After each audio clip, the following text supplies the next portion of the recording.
একটা ছোট গ্রাম, নদীর ধারে কাঁচা রাস্তা আর চারপাশে ধান ক্ষেত।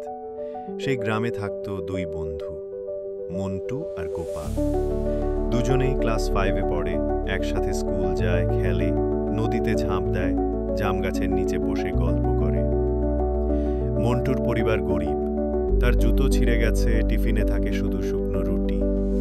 গোপালের পরিবার একটু ভালো, নতুন ব্যাগ, চকচকে বুট আর মার বানানো লুচি আলুর দম।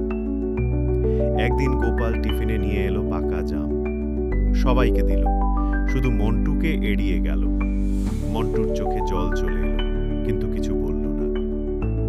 পরদিন স্কুল ছুটির পর গোপাল পড়ে গেল, পা কেটে রক্ত বেরোচ্ছে। সবাই দেখে ভয় পেয়ে দূরে দাঁড়িয়ে গেল, শুধু মন্টুই ছুটে এলো। নিজের গামছা ছিঁড়ে গোপালের পা বেঁধে দিল, কাঁধে তুলে নিয়ে বাড়ি ফিরল। গোপালের চোখ ভিজে গেল। আমি ভুল করেছিলাম, তুই তবুও আমার পাশে দাঁড়ালি। বন্ধু মানেই তো এই গোপাল। এই গল্পটা থেকে আমরা শিখলাম, বন্ধুত্ব কখনো শর্তে হয় না, সেটা হয় বিশ্বাসে আর সহানুভূতিতে। বন্ধু মানে শুধু খেলা খাওয়া নয়, সত্যিকারের বন্ধুত্ব মানে দরকারে পাশে থাকা। এমন গল্প আরও চাই?